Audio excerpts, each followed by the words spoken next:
Hi, this is Shauna, the CEO and founder of Fuel Talent. One of the things I have loved most in my 25-year recruiting career has always been the stories that people tell. Stories of leadership, career choices, company ideas, and team building. My inspiration for starting the What Fuels You podcast came from being curious about people's lives and wanting to help share their stories. What path brought them to this place? What decisions did they make that led to failures and successes? Who influenced those decisions, and what lessons were learned along the way? I hope you enjoy the What Fuels You podcast. Dan Shapiro, our guest today on the What Fuels You podcast, is a four-time founder, CEO, author, investor, husband, and father. He's sold 2 software companies, created the best-selling board game in Kickstarter's history, Robot Turtles, and now is focusing his efforts on building Glowforge, the iconic 3D laser printer company founded in 2014, set a record for the biggest 30-day crowdfunding campaign, and has raised over $70 million in funding. Welcome, Dan. Thank you so much for having me. You're so welcome. So nobody can see us, but we've turned down the lights and we've taken off like layers because we're sweating in here. It's an impressive combination recording studio and sauna that you've got going on. We're schwitzing in here. It's good. So I'm going to try to go fast. We're going to start with rapid fire. You ready? Oh my gosh! All right, let's try this. There's some good scoop on you on the internet. So Oh no! I am excited. What's your DJ name? The DJ company I built in college was called Lasers by Fifi. No, but what's your DJ name? I was just DJ Dan. DJ Fifi? It was just DJ Dan. DJ Dan, I like it. What was your favorite game as a child? I desperately tried to get my parents to play Monopoly and Risk with me, I love and I Monopoly. get what I deserve because now my kids desperately try to get me to play those games with them. Yeah. Motto you live by? I don't have one. Yeah. In reading about you, I felt like you were something in the, show up, live life, 100%. Those are great advice. I don't know. I should take that. I don't know. You just seem like you're a person who, takes life by the you-know-what. Yeah. Person you'd most like to have dinner with? My family. Yes. And person I haven't had dinner that who you I'd don't most like to necessarily have have dinner access to, yeah. Yeah. Let's see. There are a bunch of entrepreneurs I really admire who I'd love to. Some of them for show. I'd just love to see Elon Musk insane because he's Musk. crazy. Yeah. I'm not an admirer of his per se, Yeah. but I am fascinated by the mixture of contradictions that he is. Yeah. But, somebody I admire on the flip side, Jane Park, I've had dinner with and would love to have dinner with again. Well, we could make that happen. Jane, are you listening? She's been on the podcast. I know. I love Jane.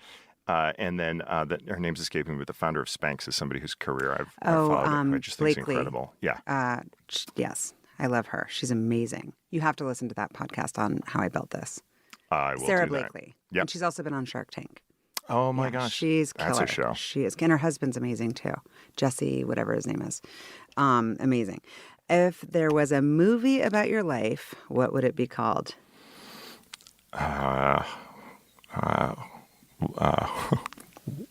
What's next? I like that. Why the hell are you doing that? Why the hell are you doing that? Well, I have to say, we're getting to know each other real time on the podcast, but in researching you and learning about you for the podcast, you have done a lot of shit, especially for how young you are, right? 44 years young. Yeah. 44 years young. It's more like 65, and most 65-year-olds haven't even touched the surface of what you've done. What kind of drove you when you were a kid? When I was a kid, I thought I was going to be a physicist or a patent lawyer because I liked to make stuff and argue, and I had no idea of how those things would come together otherwise. How old were you when you realized what a patent lawyer is? Who even knows what that is? Yeah, I read some book on patents when I was in grade school, and I was pretty sure I was going to do patent lawyer and then somehow going to go into politics and be a judge or something. I had some sort of idea about that. Yeah. But my parents are both professors. Oh, okay. Where did you grow up? So until I was 12, we lived in Fargo, North Dakota. And when I was 12, we moved to Portland, Oregon. So I spent most of Okay. my formative years there. Can you do a Fargo accent? It's mostly gone, but It's Fargo, apparently Fargo or something. when we moved to Portland, my mom told me that I couldn't say "yeah, sure, you betcha" and "don't you know," and I was like, "Why not?" She's like, "Nobody's going to understand what you mean," and Yeah, sure, you betcha. and, That's awesome. And she was trying to like deprogram me and not have me be embarrassed on my first day of junior high. Yeah. So they were both professors, so clearly academics. And Yeah. you have siblings? I do, and if you did that, like Mendel crossbreeding peas and figuring out how genetics worked, and he's like, so you have the one and the other. My mom is a professor of speech and communications. My dad is a professor of computer science, and so I have two brothers, and my youngest brother is an economist at UC Berkeley and a professor. Took on the family profession. My middle brother is the host of All Things Considered on NPR. So he took very much after mom. So you have dad and mom, and I'm doing like tech and communications, and I'm kind of like the big mashup in the middle. You're definitely tech. I mean, we're going to get into that, but you've had your fair share of success in the tech industry. Yeah, but I don't actually like solve technical problems very much anymore. That's been long gone. I rely much more on what I learned from my mom on a day-to-day basis than what I learned from my dad. Interesting. What was your driver at the time when you were little? A little bit of everything. I was excited about leaving a mark on the world. I was excited about solving hard problems. I was excited about doing something different and unusual. Like I didn't even know what engineering was in school as a profession, but I majored in engineering when I was like, oh, I don't have to do science experiments with the equipment. I can build the equipment. That sounds like more fun. Yeah. And then my first job out of school was a program manager at Microsoft. And I was like, wait, I can actually like go straight from school into figuring out what work to do and skip over the part where I have to do the work. That sounds exciting. But you went to Harvey Med. I mean, obviously you were STEM focused. I mean, yeah, I got an engineering degree there, but they have a really rich program where a third of your studies are in things other than your major. So I spent a lot of time at Claremont McKenna College. I did a minor in political science, worked with a professor there named Jack Pitney, who's still in the news all the time. And it was interesting because I'd grown up in a very sort of, intellectual, liberal environment. And Jack Pitney was the first conservative I met who was far better versed and smarter than I was. And so it was just a fascinating growing experience through college, getting this sort of wider degree of perspectives. In Microsoft, did they come on campus and do a recruiting tour and you kind of went through the loop there? That was exactly it. I wasn't planning to interview. I was planning to go be an electrical engineer, and they came on site. And a friend of my dad's said, well, you just show up for the interview for practice. He was at Microsoft. A professor had gone to Microsoft. And I was like, all right, that's good. I'll go for practice. And then they invited to fly me out. And I said, truthfully said to the recruiter, hey, look, I just did the interview for practice. I'm not interested in the job. And she said, awesome. Hey, look, your family's in Portland, right? And I was like, oh, yeah. She'd done her homework. And she's like, why don't you come up to Seattle and I will set you up with a rental car for the whole weekend so you can drive down to Portland, hang out, and I will fly you back home out of Portland. And I'm Where's this recruiter now? I need to get her. She sounds brilliant. She's retired. Yeah. And I was like, well, that's I'm being honest, right? Like, I don't really want this job. She's like, yeah, no, that's fine. What did you think you wanted? Electrical engineering? Yeah. But were you thinking some big company? No, the consulting firm that would do lots of little stuff. Oh, okay. And like a different problem every day. That sounded interesting. And I had this idea. So when I was in college, I had this DJ business, but it didn't start as a DJ business. What kind of music? Whatever people would pay us to play. Yeah. What kind of music do you like? At the time I went to school, I owned 2 CDs, and one of them was Cats. Oh. So I had no taste in music. I thought you were saying Cat Stevens. But no. Cats? Cats like the musical. Meow? Oh my God, I fell asleep in that one. And so I showed up hilarious. and I was like, I don't know anything about music, but a friend and I started building laser displays, like Pink Floyd The Wall, shining lasers at the wall. We started selling them on the early internet. And then people said, hey, I'll pay you $50 to do that at the party. And then they were like, I'll pay you another $150 if you play some music. And so literally took my savings, went and bought one party's worth of music, or split the cost of it with my friend, DJ'd one party, took the dollars from that to buy everything that people had requested that we didn't have. And this is how we sort of bootstrapped a DJ business with no taste or skill.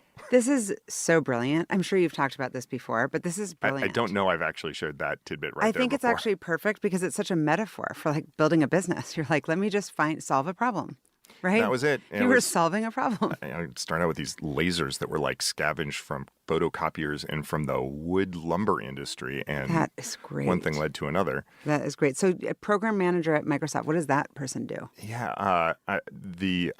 So I worked on like Windows 98 and Windows XP and Windows 2000. And I worked with Intel to coordinate these big like hardware initiatives for new kinds of things like USB and 1394. And then I worked on the user interface team, so I was responsible for like the way that the Explorer bar worked, I think, and the device manager and some other chunks of Windows. And so it was things like looking at people using the product and going and meeting with the Library of Congress and learning how they use Windows and figuring out how we could build a better product for them. Interesting. And then working with the engineers to go build specs and design And was that software. something that was a good foundation for you? It was great. What and brought you to also, Seattle? So selfishly, we're happy you're here. Yeah, and it was amazing for 5 years, and thank goodness I left when I did, because I think big company skills and small startup skills are really different, and I got to learn at an amazing rate for 5 years. But then I got to go start learning what startups were like, and ultimately that's been a better home for me, Yeah. and one I've enjoyed more. How did you transition into startup world? A couple questions for you. One, how did you do that? But two, are you attracted to candidates that you see out of Microsoft, or do you get a red flag in your mind when you see them? Neither. Not attracted nor red flag. I'd say anybody who spent more than 5 years at a big company, any big company, is a yellow flag. Just because there's a set of skills that you learn, and then there's a set of habits that you ingrain. And a lot of the learning happens during that first 2 to 5 years, and a lot of the ingraining happens after that. Interesting. And so somebody who's learned the best of what a big company has to offer is fantastic. Somebody who only thinks about that way of solving problems is a bigger investment to make that person successful. And they might not be at a startup. Wanted to just see if they can think differently, think outside Exactly. the box, think for themselves. Well, and it's not even just that, because you see all that at a big company, but the perspective of, hey, if you mess this up, then the whole company suffers, as opposed to if you mess this up, then somebody's going to clean up your mess. Or the measure of success is whether or not you actually help a customer, not the measure of a success is your review at the end of the quarter. Yes. The idea that your goal is to not create risk versus your goal is to make something amazing happen. There's just really different priorities at a big company than a small company, and it's different in every group. Like I would joke that at a big company, the job of PR is to avoid press. Like, it's really just controlling the message. Yeah, and it's fine if you don't. control. Right. It's fine if you don't get an article. The important thing is that anything you get is tightly controlled. Where at a small company, the goal is just to get attention. And you're a lot less worried about, oh my gosh, could this be spun the wrong way? You're a lot more worried about, nobody's ever heard of us. Yes. Yeah. Yeah. And especially, we're going off into the recruiting tangent a little bit, but especially because that presents a difficult challenge when you're trying to recruit and people are like, Glow who? Yeah. Versus, hey, it's Microsoft. And it's like, I either do or don't want to work at Microsoft. I've already got an idea about it. A lot of people have heard of Glowforge, but when you first start a startup, it's hard. It's true. And it's hard to get the amplification. We're 80 people now. We are constantly trying to bring in great folks. Yeah. And I think of it very much from, why is somebody going to pay attention to us as compared to anybody else? Mm-hmm. And we've really we kind of boiled it down to two things. People are excited about Glowforge as opposed to any other tech company that's solving interesting problems in Seattle. Yeah. People are attracted because of our culture. We've managed to build a really diverse and welcoming and wonderful culture. Our company's half women, 20% people underrepresented in tech. We've worked really hard to make that happen. We continue to work really hard because, it's not just the hiring, but then it's making people feel included and making people feel welcome and building an inclusive environment. Mm-hmm. And then on the other side, it's the product. We're like circa 2019 versus I want to go back to Microsoft. Like, I want to know how you even got to Glowforge. But before we go there, tell us what is Glowforge, because it's super freaking cool. So we make this device. It's a 3D laser printer, or traditionally a CNC laser cutter engraver. That's the industrial tool that we hit with a shrink ray and made beautiful to go create the product. And it's the thing I never say about it and shouldn't say about it is, remember all the things people said 3D printers were? Well, it's really like that. It's really the magical box that can print beautiful things at the push of a button. So you put in a piece of material. Could be leather, could be stone, could be wood, acrylic, chocolate. And you take a photo, you take a PDF, you take your favorite design software, which could be anything from CAD software to Photoshop to PowerPoint or Google Slides, like doesn't matter.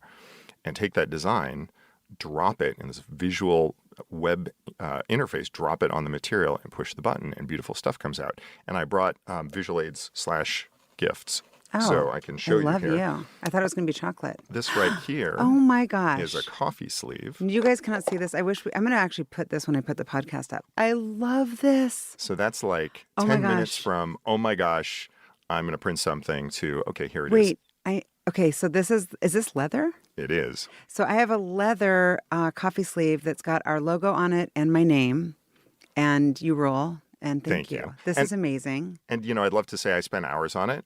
But you pushed a button. 10 minutes. You pushed a button. So who's the consumer? Aside from me. But wait, before we go there, yes. Then is it another number gift? 2. Yeah, and this bubble wrap, so this great audio when you unwrap it. Is this jewelry? You just unwrap it right in front of the microphone. Literally? It's going to sound exciting. It is. I didn't plan that, but You did plan it. This is like an incredibly exciting podcast. Not that others haven't been, but oh my God! Wait, how much is the printer? Is it expensive? I need one. So right now you can go to glowforge.com. Okay. And because we just launched in Canada this morning, we have free shipping in the US and Canada on our Plus and Pro units. So you can take a piece of slate, just like that slate tile you've got in front of you, drag your logo onto it, hit the print button, and that's about 6 minutes. Okay. To have your logo. And how much is that going to cost me? So it starts at $2,500. Oh, that's such a deal. Because here's the deal. So for the listeners, I'm now holding this is what material? Slate. I'm holding a slate, basically coaster with Fuel Talent on it. And it's beautiful and it's cool and it looks very high end and expensive. And I could use this as marketing. Yeah. You can go buy an 8-pack of those for $11 on Amazon, but then you go put your logo on it, and then it's something incredible and special and unique, and you have your corporate identity and something really wonderful that's so is just that your unique to you. Is that your consumer mostly? Is you're going B2B? No, it's actually 80% of these go into homes. Okay, so yeah, because this is cool. These. And like creative people, I'm not one of them. This is cool. But you don't need to be, right? We gave this How did you come up with sleeve. this? Like, who's the brainchild? Is this you? And you have a co-founder, right? I do. And 2 co-founders. I'm so excited. I'm like literally like really excited. Thank you. It's so much fun. It is so much fun to get to make things that people get to touch. My kids are going to freak out. And love. So, oh my gosh, how did it come about? It's hard. Because then everything is sort of disconnected to the thing before, but sort of driven by it. Because this was born out of the previous project I did, the board game Robot Turtles. Yes, which I talked about in the intro, but we haven't even talked about. This could be like a 3, maybe 5 hour podcast. But like I said, I brought visual aids. Here we go. So here's a copy of Robot Turtles. This is me. I have this at my house, by the way. Oh my gosh! But hold on. No, I bought it, and I'm also I have a birthday party coming up. I'd like to give this to our dear friend's little boy who's turning. Oh my God, this is amazing! 4 and up. Perfect. He's 5. Yeah. Oh, spot on. Yes, regift, please. Wait, this is amazing. Robot Turtles. Okay, but hold on, back up. So, Robot Turtles eventually birthed the idea for Glowforge? So here's what went down. I sold my previous company number 2, SparkBuy, to Google. Yes. I took, after working there for a couple of years in this weird position, I was the CEO of a wholly owned subsidiary. I was reporting to the VP of ad products there. And after 2 years, I took a leave of absence because I had promised a book to O'Reilly like 3 years before. And by promised, I mean they actually gave me a cash advance and had not delivered the book. So I said I was going to leave to go work on the book and, wouldn't be doing my job if I didn't bring a copy for you. Oh, my God. You are this. Who are you? Hot Seat is the name of this book that I'm holding, the Startup CEO Guidebook. Every one of my clients, I'm going to start to give this. And a number of your clients are in there. I Oh, think I'm a sure. couple of folks you've had on the podcast and Oh, I can't wait. their stories are in there because I really, it's I put a couple stories in there that were stories I had that other people couldn't tell, like what does it mean to be acquired by Glowforge, or to be acquired by Google, or how I got funding for Glowforge. But then a lot of stories from amazing folks in the community, like Sandy Lynn, who the dinner we met at, Sandy was there. Yes. How she got her company off the ground, and those stories of how they came to be, or how Aldus, I think it was, or Vizio, the company that was founded in Seattle, went public, was acquired by Microsoft. And I asked the CEO, why did you sell the company to Microsoft? And he said, so I could do another startup. And I was like, are you going to get in trouble for telling me that? And he said, I don't know, but it's the truth. So it's in the book. Well, so yeah, I should have probably read this book before. I mean, it makes it even more fun to interview you without having read it, but I'm excited to read this. No worries. I just wrote one book. But I took the leave of absence to write the book, and then was just messing around with my kids. And they were I have twins, boy and a girl. They were 4 at the time. And how old are they now? They're 10. They're 10. Finishing up 4th grade. I can't believe it. So I was working on the book, but I also was messing around with my kids and came up with this idea for this board game where the idea was that the kids were the programmers. And what do programmers do? They boss around computers. And what do kids love to do more than anything else at age 4? Boss around their parents. So in the board game, the parents are the computer, and the kids boss you around by laying down cards that make you do things. And so I had this kind of harebrained idea. And then, like, weird stuff. A friend had asked me to help him pitch a TV show that was that had some elements of Kickstarter, and be sort of the startup consultant. So I was helping him do that. And so we pitched like Bruckheimer Pictures and Sony, and that was fascinating. And I thought, oh man, I've done angel funding, I've done bootstrapping, I've raised a bunch of venture money, but I've never crowdfunded. That's kind of new. And 2014 was that was the thing, yeah. So I was like, I'm going to try crowdfunding this crazy little game, and if enough people are interested, then I can do a production run. I can do a production run of 1,000 units. Fun fact, it costs the same to make, just about the same to make 1,000 units and 5,000 units. Because once they spin up the presses, they basically might as well. Yeah. So I was like, it costs like 4 times as much to make 1/5 as many units. And I'm like, yeah. Per unit. Yeah. But I was like, if I can get 1,000, then I got the order. So I put it together and it blew up. And at the time, it was the best-selling board game in Kickstarter history. It has since been roundly trounced. How much did you raise? So it wasn't the dollars. We didn't have the dollar lead, but we had the number of backers. We had 25,000 backers, which is more than any other game. Or 20,000? 20,000. That's right. I ordered 25,000 copies, but about 20,000 backers.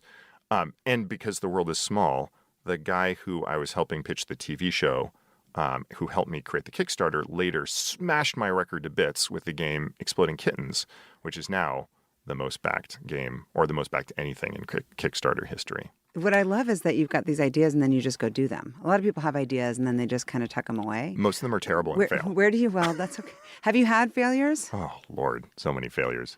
And just to complete the thought, it was prototyping for robot turtles that I wound up with this $11,000 industrial carbon dioxide cutting laser imported directly from a factory in China and installed in my garage, which was totally insane, but also delightful. And after weeks of fighting with it to get it to do anything, said, oh my gosh, this is, at its core, this technology is the dream. I can actually sketch something out. My kids can sketch something out. My friends can sketch something out, or take a design or something and hit print, and something beautiful comes out. Everybody should have access to this. Yeah. And are there competitors? You know, there are a bunch of companies that sell these industrial laser cutter engravers. And then there's a number of desktop models that are like $10,000 to $20,000. There's a couple of, like, you can import directly from China, and there's a couple of folks who are just starting to come up with desktop models around this. I don't think anybody's quite got this notion of like something beautiful you can put on your desktop, you can have up and running in 30 minutes, and you need 0 technical skills to get it running. One of our customers was like, yeah, I got a smart TV and a Glowforge at the same time, and I still haven't figured out the damn smart TV. Yeah. But I was holding my first print in less than half an hour. That's But amazing. at the same time, it scales from there up until like working engineers who are doing full-on prototyping and quick turn like processes on an assembly line, because the technology is fast and simple, and it makes it incredibly quick to go from I have an idea, I'm trying it out, I've got another idea, I'm trying that out, and you can do 5 iterations of a hardware product in the course of an afternoon with the same technology that lets somebody who's never used CAD software before sketch out a piece of jewelry and then print it and go sell it in the corner market and make that into a business with no technical skills whatsoever. But how did you learn how to do this? Oh, man. Like, right? Yeah. How did you know what you were doing? I didn't, and I have no right to be starting a hardware company. I have no right to be authoring a book. I have no right to be being a board game designer. The board game and the book, I think, seem not easier, but seem like, you'd know where to start a little bit. Like this seems like it's about people and testing people, but hardware, I don't know, it's out of this world kind of stuff. Yeah. I mean, my life has been one huge stack of privilege from coming from upper middle class parents who valued education, and we're in public schools, but we were in the best public schools. And then put me on track to a college that was a perfect fit for my interests and passion and learning style. Harvey Mudd has less than 1,000 students and really focuses on this sort of multidisciplinary education, and gave me enough room to go and like create a business and think about entrepreneurship on top of everything else. And then, being able to graduate and having all the privilege that comes from being a white guy in tech in the late 90s. And being able to walk right into this job at Microsoft because of a friend of my dad had sort of prodded me in the right direction. And then coming out with this sort of Microsoft pedigree on the resume and going into a startup, and then being able to use that to raise money to start my own company. And all these things, I know people who've struggled for years to publish a board game and get anybody to pay attention. And everything builds on everything else. It was easy for me to fund Glowforge because I had all these past successes. It was easy for me to get attention for Robot Turtles because it did well on Kickstarter. It did well on Kickstarter because I could get a bunch of people's attention because of what I'd done before, and so on and so on. And I love that. I mean, I appreciate it, and I think it's very humble and honorable that you're kind of crediting a lot of this success to privilege. But a lot of people are gifted privilege, and they don't know what to do with it. And they don't create opportunity for others. And they don't put themselves in vulnerable positions to just kind of be uncomfortable and do things that you've never done before. And it seems like it's just kind of in your DNA. You're just going to probably continue to do things like after, Glowforge isn't the end. I was pretty professionally selfish for a good decade or two in my career. It was funny because when I did the Robot Turtles, a friend of mine said, "Okay, Dan, so what's the angle on this one?" And I was like, "Yeah, you know me pretty well." Because everything, like, if I was reading a book, it was because it might help with my day job. If I was going to a networking event, it was because I wanted to go and understand, like, You were driven. Yeah, I had true friends and things that I would do just for fun, but outside of a very small set of things, everything had kind of an angle. Mm-hmm. And what were you driven by, like in your adult life? Is there a goal? It started out as building success, and then it became stability for my family. Mm-hmm. But what is when you say success? Like people validate me and know who I am, or yeah, I mean all the sort of low dirty metrics that make our animal brains feel good. People recognize you. People appreciate what you've done. The work that you've done impacts other people. But not in any sort of way that was, particularly thoughtful or impactful. I tried to avoid doing bad things. When I graduated, I said, I don't want people to die because I'm good at my job, and I don't want people to die because I'm bad at my job. So I don't want to do military or medical, and anything else is fine. And then Robot Turtles was the first time that I was like, no, I actually don't have an angle on this. This was delightful, and it made my kids happy, and I think it could actually make a lot of people happy. And I think it's a thing that's missing from the world, a way that that people can be exposed to computers in a way that isn't transactional and like you have to learn to program to be successful, but a way that says, I don't care if you want to be a ballerina or a restaurateur or anything else, computers should work for you. You should look at computers as a tool to serve you throughout your life, not as a thing you have to learn or something that's intimidating and othering. The whole point of the game is to take computers for granted, not to make them this big, scary thing that you have to learn. And to think of the computer as this, like, oh, you boss it around. It's dumb and you're the smart one. That's how I want people to think about computers and resources. And then Glowforge was all about going, oh my gosh, like one of the things in this modern era, the ability to create something that didn't exist before is one of the most powerful things that you can bring to the world to help accomplish your goals. And getting an engineering degree gave me this tremendous unfair advantage in that. There is, in this world, the ability to go create things is unevenly distributed and unfairly distributed. And the notion that I might be able to create the tool that lets people create who couldn't create before, or lets people take something that they could only do by hand, one off, two off, and turn it into thousands to make it their business, to make it their job, to make it their, to elevate that into something that is more than just a pastime if they want to. Yeah. Or to say, gosh, I always wanted to have a wood shop and I always wanted to play around with leathercraft and I always wanted to do paper cutting, but those are all different tools and different skills. With one tool, I can do all of them. That's super exciting to me. How long has it been available? So we did our crowdfunding campaign in 2015. It still holds the record for the most backed anything ever, 30-day campaign. And then we started... What do you attribute that to? Peak crowdfunding? No. There is some degree of cyclicality to that, and we definitely hit sort of the right thing at the right time. But this was something that never existed before. And people saw it and said, I see a version of myself in that product that I like. And how long has even it been better. available? So we started shipping in 2018, in 2017 to pre-order customers, and we launched last year. And we've grown 2.5 times in the last 9 months. Like our sales have been just amazing. And are there stories that make their way to you that are like, oh, this is what I envisioned when I created this? Like, wow, this person's on the map now in a business, or... It blows my mind every day. I wake up, here, I'm going to do something kind of crazy. I'm just going to look right now at Instagram, the Glowforge hashtag, and I'm going to tell you what I see. Because it's not there was this one thing or I saw this other thing. It is every morning I wake up and I look at what people have unlocked with this product we've created, and my jaw drops open fresh again each day. I'm going to follow it on Insta also. All right. So I'm just going to look right here. And let's look at this. Warfel Studios. It looks like she is using her Glowforge to go create this jewelry business. So that's amazing. So I'm looking at, what is that? So this is earrings that look like maybe hops or leaves or artichokes or something. That's really cool. And the so next she had to sketch it, and then the printer... Yep. Sketch it, put in a piece of wood or leather. That's incredible. Can't see what she used to go create that. And it looks like leather. I think she also created the backing. Yeah. Wow, this is incredible. Okay, so that that's must be the first rewarding thing. for you. And this is real time, right? Like this is right just now. Posted. Yeah. Here's somebody end grain cutting board. Yeah, I was going to say, is that a cheese cutting, like one of those really high end boards? Yeah, look at that. How big are the things that people can print?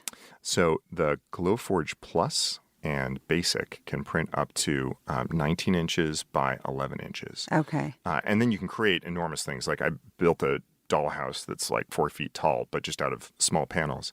Then the Glowforge Pro, our top-end $6,000 model, can print 20 inches wide by as long as you want because it has slots in the front and back. So you can print and then slide through and then print some more and print some more. So you can print enormous things like furniture. Holy crap. And so is there one customer who's ordered multiple printers? Oh my gosh, like UW has a dozen. We have customers who, there's a customer named Ryan in Seattle who runs a jewelry business. And I don't remember if he's bought multiple, but we just did a video interview of him. He quit his job to become a full-time entrepreneur / stay-at-home dad and makes his living selling gorgeous jewelry at local markets and crafts fairs and the like all around Seattle. Light razor designs if you're at any of the So this is a way for people markets. to, I mean, that's the investment that they're making. Obviously, a few other things that they need to invest in, but boom, they're in business. I think It's about really it cool. like the first computer that my parents got when I was a kid. It's like it's a thing where a family will look at it and be like, well, mom's going to use it for this entrepreneurial thing, and dad's going to use it to support this hobby, and the kids are going to learn the ability to make things that they hadn't had before. And we're not entirely, the number one reason people buy a Glowforge, when we say, what are you going to print with it? The number one, by far most popular answer is, I don't know. And number two is everything. I love that. And how'd you come up with the name? Well, that was a funny story. We had a working name that I just made up on the way home. And then I crowdsourced a list of 500 names on Mechanical Turk, I think it was, and then ran a survey on Mechanical Turk where we winnowed it down to a smaller list. And then, ask questions like, what do you think this means? And what do you think that this word, represents? And what does it make you think of? And did all these surveys and finally came down to the winning name after all that was the placeholder name, which was Glowforge, which just came about because I was going, well, light and making things. Yeah, glow. And I wanted a name. Strength. And I wanted a name that had some sense of sort of the traditional woodworking and crafting, and also a sense of woodworking and crafting and paper cutting and stonework and that sort of balance, because I think we've had a long tradition in this country of making things, whether it be sewing machines or craft cutters, scissors, art supplies. And this new idea of the maker movement, which has been wonderful in exposing a broader array of tools and more people to it, and somewhat negative in that I think it's put a spotlight on men makers over women, where people are more likely to identify as a maker if they're a man, but they're not more likely to make things. That's just a label that has tended to be a little bit gendered. And so I feel very conflicted about that title, because we are a maker tool, but also that word is, somebody once said, maker's a word men invented so they didn't have to call themselves crafters. I don't think that's quite fair, but I also think there's a little kernel of truth in there. And so at this stage in your... So that was the Glow and the Forge. The Glow and the Forge. Okay. And so at this stage, what's kind of keeping you up at night? Because you talked about some failures. I need to hear about at least one, because otherwise I'm going to feel a little insecure. Like, so many failures. I feel like a loser. This guy's incredible. What have I done? The winners get all the press. Yeah. Sorry, but your question wasn't that. My question was, like today, what are you losing sleep over? Oh, what am I losing sleep over? And what are you kind of worried about? How do we keep the good times rolling, right? There's always 20 things that can go sideways. And even as you succeed, the funny thing about massive success is it feels like constant failure. Because even at a very micro level, everyone's success has 3 failures attached to it. So for example, on our growth team, which is launching any given week, there's 5 different ad variations and 2 videos and this and that and the other. Most of those fail. Like, we're lucky if 1 or 2 things does better than average. Now, all you have to do is have 1 or 2 things. You can have 7 failures, and you can have 1 thing go better, and you throw away the 7 failures, and you double down on the 1, and that's how you grow each week, each month, each quarter. But it doesn't make the feeling go away that you failed 7 times to find that one success. Right. And, you hire 10 people and they're excited and they're enthusiastic and they love the company. Everything's great. And one person leaves and you're like, oh my gosh, how did we not do right by that one person? Yes, you focus on that. It's hard not to. Right. Yeah. Yeah. So what keeps me up at night? All the things that could go wrong. Because when things are going well, that just means it's time for something new to go wrong. Yeah. And when did you feel most successful? The day we closed the crowdfunding campaign was pretty good. Yeah, I'm sure. Day my kids were born on a personal basis was pretty awesome. Yeah. And then, lots of shiny spots in the middle.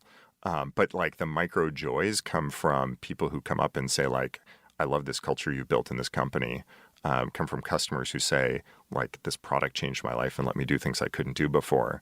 And come from, going home and my kids saying, let me show you this thing I just did. What do they think that now they've used obviously the product, but what would they have said like my daddy does before you started Glowforge? Like, yeah, I mean, it was tough he makes board games, he writes books. That was great. And he makes... That was the start of I can explain what I do for a living. Yeah. See this? Daddy did that. Yeah. No, they very much get it. And in fact, so much so that they will ask me about challenges at work very specifically. They're like, "How was your day?" And I'm like, "It was good." And they're like, "What was good?"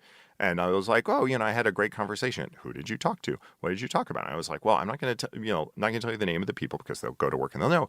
But, I talked to somebody about this problem. What would you have told them?" And they'll be like, "I think you should have told them this." Wow. And very much like, You're engaging them in that. they definitely know Do you what I do think for a either one living. of them will be entrepreneurs? Yes, but since they're going to listen to this, I'm not going to out Yeah, we're my not gonna, odds on that. I'm glad that they're going to listen to it. So before you started all these companies, Untella, SparkBuy, cool names. Tell me about those companies. So you asked how I got into startups, Yeah. and you asked about failure. Yeah. So here's a twofer. Okay. I've been at Microsoft for 2 years. It was the year 2000.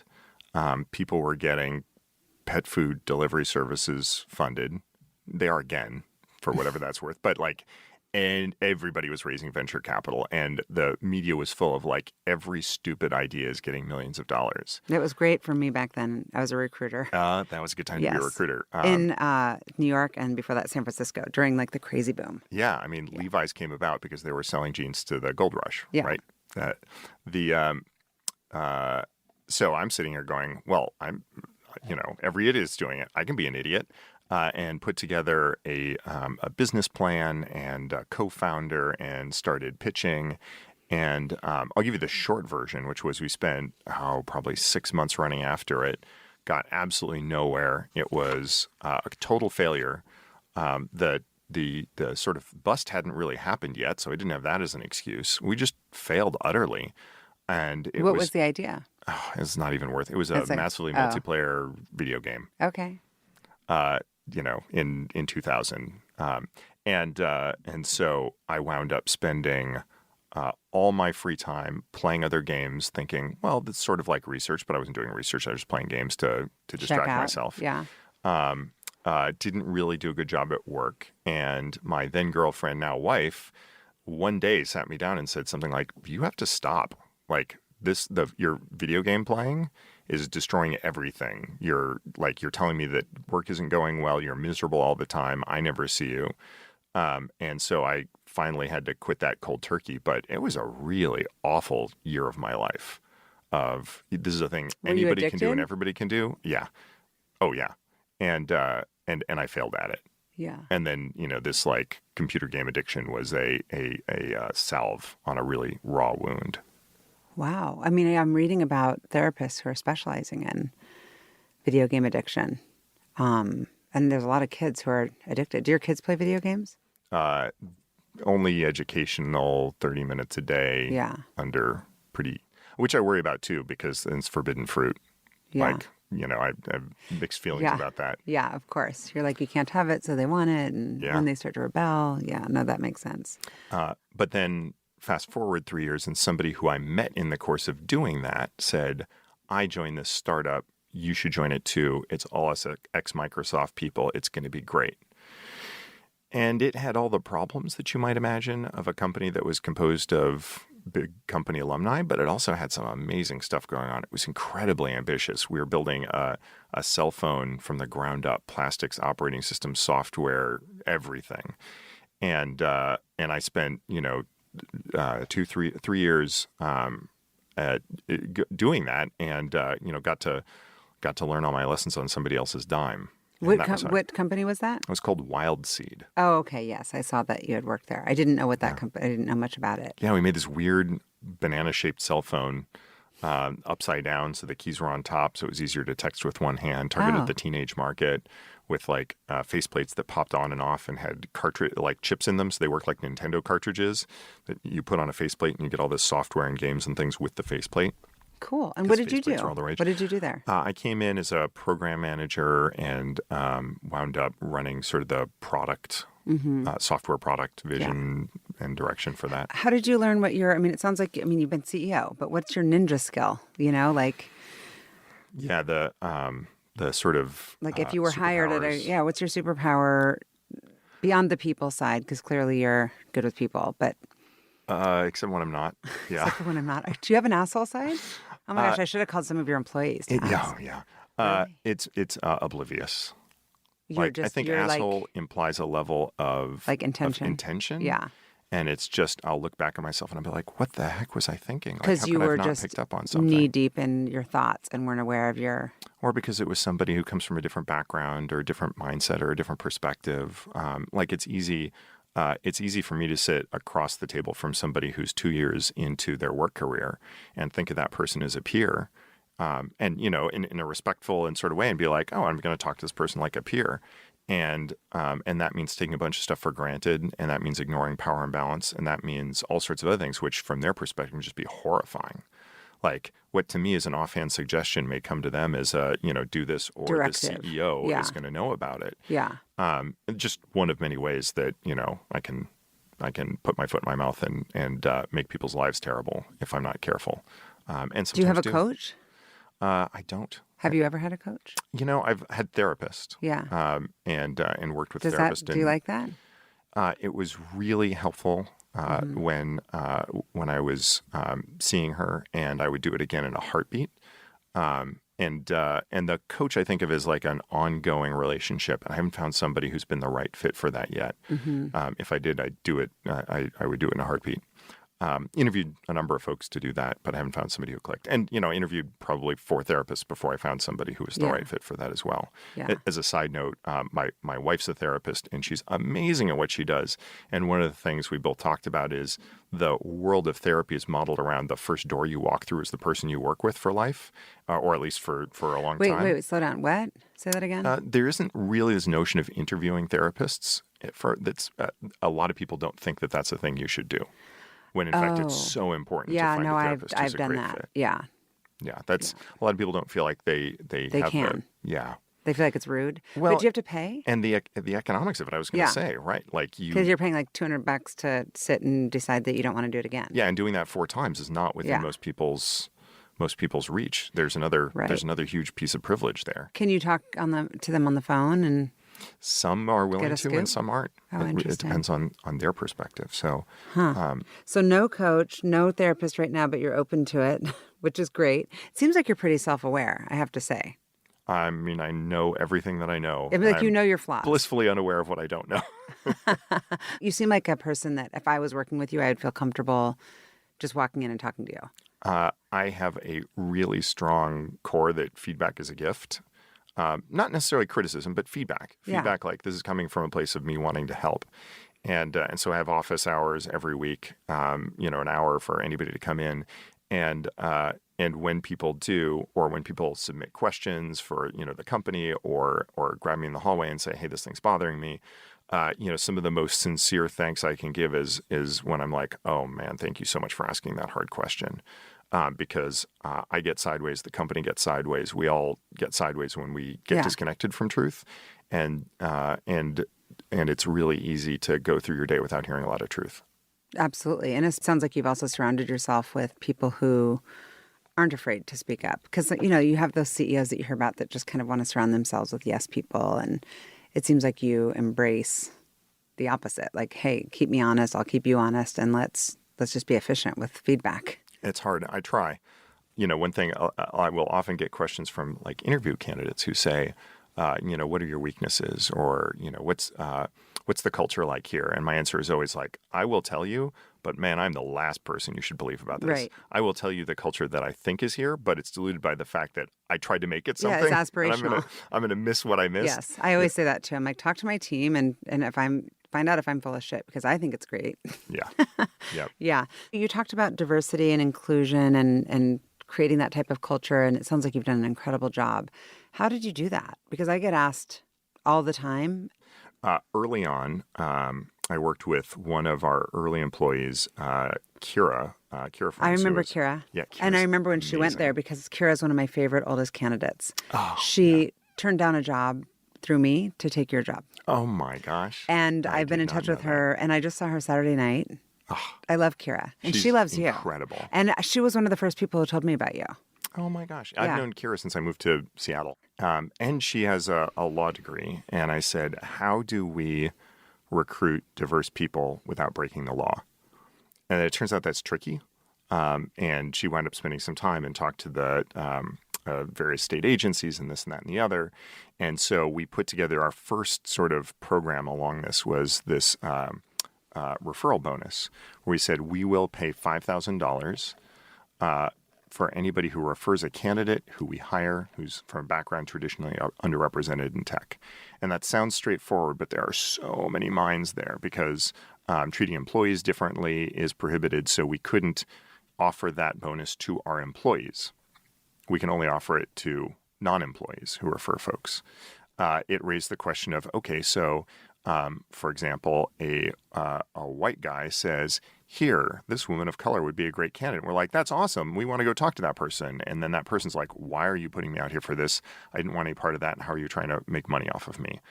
This didn't happen, but this was our sort of hypothetical what could go wrong. Okay, well, that's a disaster. We don't want that to happen. Do we want to go say to people, how do we know if they're underrepresented in tech? Are we going to try and judge people's backgrounds? And it was like this, no, that's terrible. So we wound up with a program that we implemented, which is really simple.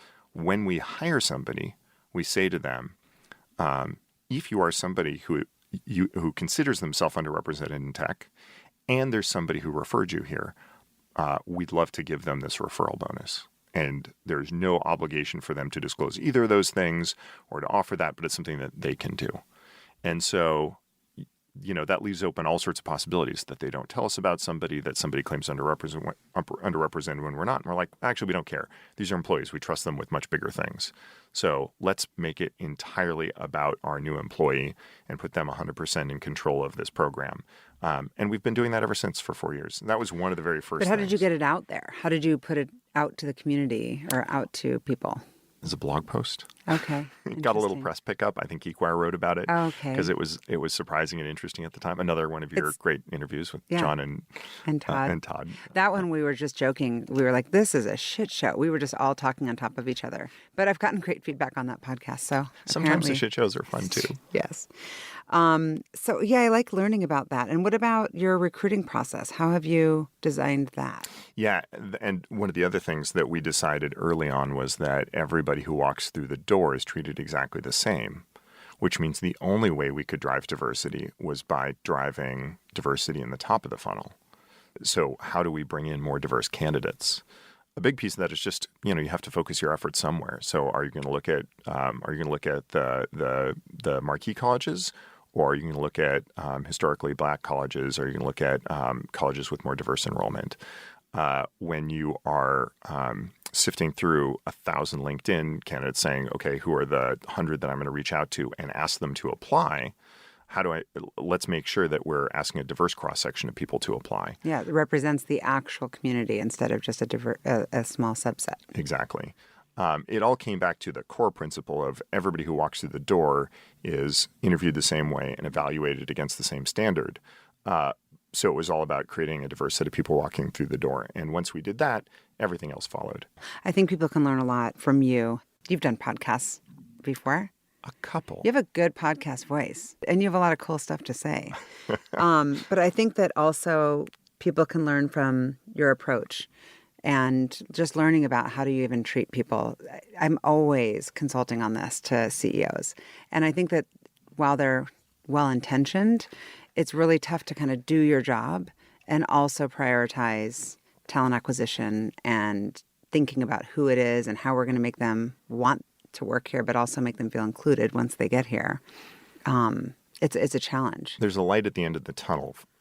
Early on, I had a lot of conversations with early employees about this diversity and inclusion stuff seems like a lot of work, and it seems like it might be slowing us down. Maybe we'd be more effective if we didn't worry about it. And what I basically said was, trust me, it's going to pay off. And it does. And the payoff is once you've built a diverse team, a couple things happen. One is it's much easier to attract more diverse people.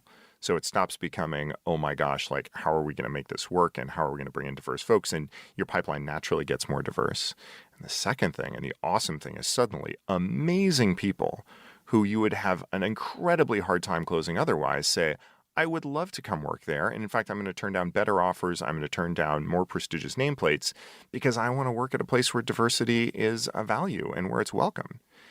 And, the naive person will say, well, there's more, majority people in the world, so I should go target them. But I think the thoughtful recruiters is I don't have to hire the majority of people in the world. I need a cadre of however many, 100 great people. And it's far easier to do that if you're different and if you're special and if you're more attractive. And so if you can become a place that is actually delightful for underrepresented folks to win, that becomes a recruiting advantage in Big a really time. significant way. Huge. We've had a number of employees who our company succeeded because we got them. And the reason we got them was because we were a welcoming and diverse and inclusive place. Yeah, that's amazing. Well, I think that now I'm going to ask you my final question. So what fuels you? Oh, gosh. I mean, I wake up every morning and the things I get excited about are I look at what our customers have made, flip through Instagram. I get up and about half the mornings I get to hang out with my kids and see them and take them to school and see what's going on there. And that's just incredible. And then I get to go into work and deal with genuinely interesting, hard problems, some of which make me happy and some of which make me sad, but which are never, ever boring. And then I get to come home and sometimes cook, and I love to cook and almost always have dinner. I usually try to be home for 5 nights a week for dinner. And so I'll travel at most 2 nights a week, which varies a little bit. And then get to spend some quality time with the kids and with my wife. And then she goes to bed, and then I work for another 3 or 4 hours until 2 a.m. and finish up. That's not the part that fuels me. That's the finish. Yeah. I'm like, let's not end on that note. I'm like, the, sleep is a value. There's the wonderful pieces of every day that make every bit of the rest of it worthwhile. Yeah. Well, I can feel your gratitude and your creativity, and it's pretty contagious. So thank you. Thank you so much for having me. So fun. Thank you for listening to the What Fuels You podcast. Be sure to subscribe, rate, and review on iTunes, Google Podcasts, or Spotify, and follow us on social media to keep up with the latest news and episodes.